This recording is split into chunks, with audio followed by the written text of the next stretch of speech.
Hello friends. Takshashila law academy Aliganj Lucknow में आपका स्वागत है। आज का जो हमारा टॉपिक है, आज का जो वीडियो है, वो एक ऐसा टॉपिक है जो सभी लॉ करने वाले छात्रों को कहीं ना कहीं प्रभावित करता है। किसी की ज़िंदगी को ऑलरेडी प्रभावित कर चुका है और किन्हीं कुछ लोगों को तो पता भी नहीं होगा कि ऐसा कुछ होता भी है। तो टॉपिक पे आगे बढ़ने से पहले हम लोग पहले एक कहानी सुन लेते हैं। कहानी है एक मेधावी छात्र की जो जिसका नाम है रामू। और अपने घर में इकलौता था, तो उसने अपने घर के पास में ही एक लॉ कॉलेज में एडमिशन ले लिया और 3 साल तक उसने बहुत ज़्यादा मेहनत की। मेहनत करने के बाद उसका जुडिशरी में सिलेक्शन हो गया। परंतु जब आयोग ने उसकी प्रमाण पत्रों को बीसीआई के पास भेजा तो पता चला कि जिस कॉलेज से रामू ने लॉ किया है वो कॉलेज उसके एडमिशन लेने से 1 साल पहले ही उसकी मान्यता बीसीआई के द्वारा जो थी वो ख़त्म हो चुकी थी। उसका रिन्यूअल नहीं कराया था कॉलेज ने, तो फाइनली उसका सिलेक्शन रद्द हो गया। तो इस कहानी से आपको ये पता चलेगा कि बीसीआई का जो एफिलेशन है वो किसी भी कॉलेज के लिए बहुत इम्पोर्टेंट है। आप एडमिशन ले लेते हैं, आप मेहनत करते हैं 3 साल या 5 साल, और फाइनली आपको पता चलता है कि आपका जो कॉलेज है वो उस पीरियड में एफिलेटेड ही नहीं था। तो उसके बाद फिर होता क्या है कि आदमी फ्रस्ट्रेट हो जाता है, बहुत सारी दिक्कतों का सामना भी करना पड़ता है, कभी कभी डिग्री इनवैलिड हो जाती है। तो इसलिए ये वीडियो मैंने आज बनाया ताकि हमारे जो छात्र हैं, क्योंकि काफ़ी छात्र अभी हमारे चैनल से जो जुड़े हैं वो हम लोगों से पूछते हैं कि अभी इवन जिन्होंने लॉ में एडमिशन नहीं लिया, कुछ ऐसे छात्र भी हैं जिन्होंने जो हमारे से पूछ रहे हैं कि कहाँ पे एडमिशन लें कहाँ नहीं लें। तो ये वीडियो बनाना उनके लिए इम्पोर्टेंट है, जिन्होंने एडमिशन ले लिया उनके लिए भी इम्पोर्टेंट है, जो फर्स्ट ईयर में है, सेकंड ईयर में है, थर्ड ईयर में है, या लॉ 5 ईयर कर रहे हैं तो first year, second year, third year, fourth year, fifth year में है। तो उनको ये पता होना चाहिए कि जब वो कॉलेज जिस दिन उन्होंने एडमिशन लिया और जिस दिन उन्होंने पास आउट किया, तो उस पीरियड में उस कॉलेज का जो मान्यता है बीसीआई के द्वारा है या नहीं है। और ऐसा नहीं है कि ये सिर्फ प्राइवेट कॉलेज में होता है, कुछ सरकारी कॉलेज में भी होता है। आइए एक न्यूज़ पढ़ते हैं। ये न्यूज़ है 2018 में बरेली की। बरेली में विश्वविद्यालय जो है वो है रुहेलखंड यूनिवर्सिटी, महात्मा ज्योतिबा फूले रुहेलखंड यूनिवर्सिटी। और आप कोई भी व्यक्ति अगर चाहे तो इस न्यूज़ को वेरीफाई कर सकता है। अमर उजाला में प्रकाशित हुई थी ये 2018 में, और 2017 में भी ये न्यूज़ आई थी, क्योंकि उस टाइम मैं बरेली में रहता था इसलिए मेरे को इस न्यूज़ के बारे में पता है। तो विश्वविद्यालय ने 24 लॉ कॉलेजों में प्रवेश पर रोक लगा दी थी, जो लॉ कॉलेजेस रुहेलखंड यूनिवर्सिटी में चलते थे। उसका रीज़न क्या था? उसका रीज़न ये सिंपल ये था कि उन लोगों ने बीसीआई की जो मान्यता थी वो दोबारा से रिन्यू नहीं कराई थी। तो अगर रिन्यू नहीं कराई थी तो जो उस टाइम पे छात्र थे उनकी डिग्री एक तरह से इनवैलिड है, क्योंकि उन लोगों ने जो एडमिशन लिया वो एडमिशन लिया था ये देखते हुए कि कॉलेज लॉ पढ़ाता है, पर कॉलेज के पास जो लॉ की जो सर्वोच्च संस्था है जो अप्रूव करती है बीसीआई, उसके द्वारा मान्यता ही नहीं थी उस पीरियड की। तो एक तरह से उन छात्रों का भविष्य अंधकार में हो गया। और इस खेल में जो है वो बहुत सारे ऑफिशियल्स हैं, यूनिवर्सिटी के ऑफिशियल्स भी हैं और बाकी बीसीआई के ऑफिशियल्स भी इसमें काम करते रहते हैं, पर अल्टीमेटली सफ़र जो करता है वो हमारे देश में आपको पता है कि छात्र ही करता है। इसी तरह से एक और न्यूज़ आपका संज्ञान में लाना चाहूँगा। ये है जागरण में प्रकाशित एक न्यूज़ है जिसमें कहा था कि बिहार के 24 लॉ कॉलेज में फ़िलहाल सिर्फ 3 को मान्यता है, यानी कि 24 में से सिर्फ 3, 3 आउट ऑफ 24, यानी कि सिर्फ 12.5% कॉलेज बिहार के मान्यता प्राप्त हैं बीसीआई से। तो इससे आपको पता चलेगा कि कितना खिलवाड़ है देश में। और ये सिर्फ यहीं की न्यूज़ नहीं है, ये लखनऊ में अभी कुछ दिनों पहले हुआ था कि एक लॉ कॉलेज था, उसके पास मान्यता नहीं थी, उसके बाद फिर उस कॉलेज के छात्रों को दूसरे कॉलेज में ट्रांसफ़र किया गया। अगर आप मेरे को फ़ोन करके पूछेंगे मैं आपको उस लॉ कॉलेज का नाम भी बता दूंगा। 2018 में ये केस हुआ था। तो ये सब चीज़ें हमें पता है इसलिए हम आपको बता रहे हैं, और ये आपके साथ ना हो ये आप भी ध्यान रखिए। बाकी आगे आपको कैसे इसको वो करना है वो मैं आपको इस वीडियो में बताऊंगा कि आप कैसे पता चला सकते हैं कि आपका कॉलेज एफिलेटेड है या नहीं है। एडमिशन लेने से पहले इवन आप बहुत सारी यूनिवर्सिटीज़ की जो फैकल्टीज़ हैं वो भी मान्यता प्राप्त नहीं है। अब जो ये वाली न्यूज़ थी रुहेलखंड यूनिवर्सिटी वाली, इसमें 24 लॉ कॉलेज में बरेली लॉ कॉलेज का भी नाम था। बरेली लॉ कॉलेज जो है वो गवर्नमेंट अप्रूव्ड कॉलेज है, गवर्नमेंट एडेड कॉलेज है, तो गवर्नमेंट एडेड कॉलेज में भी ये सब चीज़ें होती हैं। तो ऐसा नहीं है कि सिर्फ प्राइवेट कॉलेज में होती है, कि प्राइवेट में तो आदमी अपना प्रॉफिट पहले देखता है, पर गवर्नमेंट में भी बिकॉज ऑफ किसके, बिकॉज ऑफ कैजुअलनेस, क्योंकि किसी की तनख्वाह नहीं रुकती है। आपका भविष्य खराब होगा पर किसी की तनख्वाह नहीं रुकेगी, किसी के खिलाफ कोई कार्रवाई नहीं होगी।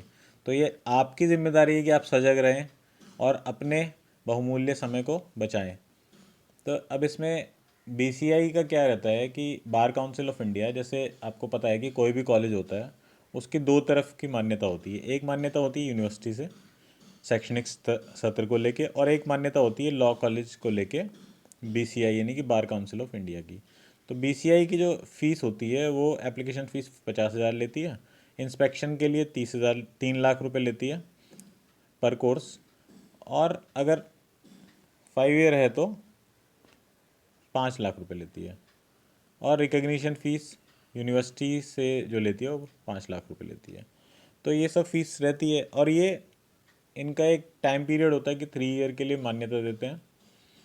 उस मान्यता में के बाद में जब आपका एंड होने वाला होता है तो आपको दोबारा से इंस्पेक्शन कराना होता है। इंस्पेक्शन किस लिए कराया जाता है? इंस्पेक्शन ये कराया जाता है कि जो आपने सुविधाएं दिखाई थी, क्या आप उस सुविधाओं को, जो बीसीआई के नॉर्म्स हैं उसके अंतर्गत आप फॉलो कर रहे हैं कि नहीं कर रहे हैं। स्पेशली जो प्राइवेट कॉलेजेस होते हैं उनमें क्या रहता है कि फैकल्टी के बारे में नॉर्म्स जो है वो फॉलो नहीं करते, क्योंकि बिल्डिंग तो आपने बना दी, बिल्डिंग का कई बार नॉर्म फॉलो नहीं करते हैं।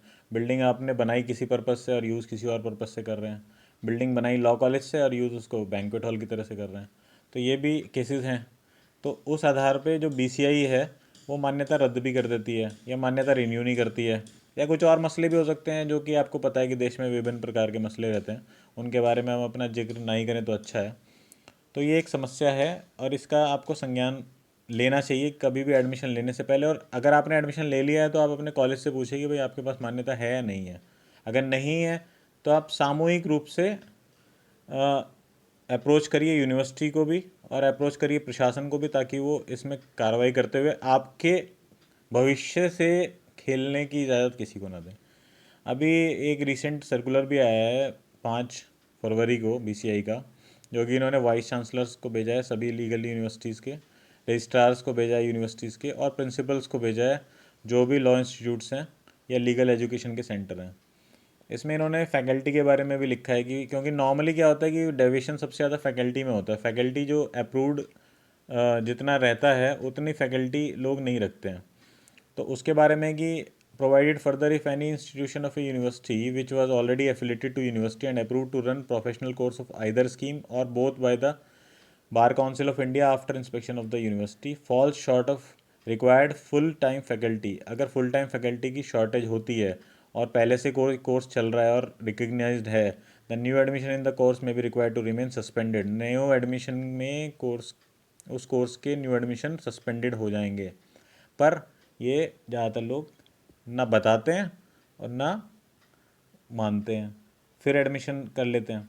इसी तरह से एक खेल और रहता है कि मान्यता 60 की रहती है और एडमिशन 120 का ले लेते हैं, 240 का ले लेते हैं। तो आप दो चीज़ें हमेशा वेरीफाई करिए कभी भी लॉ कॉलेज ज्वाइन करने से पहले। एक, बीसीआई अप्रूव्ड मान्यता कितनी है, कितने छात्रों की है। दूसरा, बीसीआई अप्रूवल कब से कब तक वैलिड है, जब आप पढ़ रहे हैं तब वैलिड है कि नहीं है। सपोज़ आपने एडमिशन ऑलरेडी ले लिया है तो आप पता कर लीजिए कि जिस पीरियड में आप पढ़ रहे हैं उस पीरियड में वो कॉलेज बीसीआई से अप्रूव्ड है या नहीं है।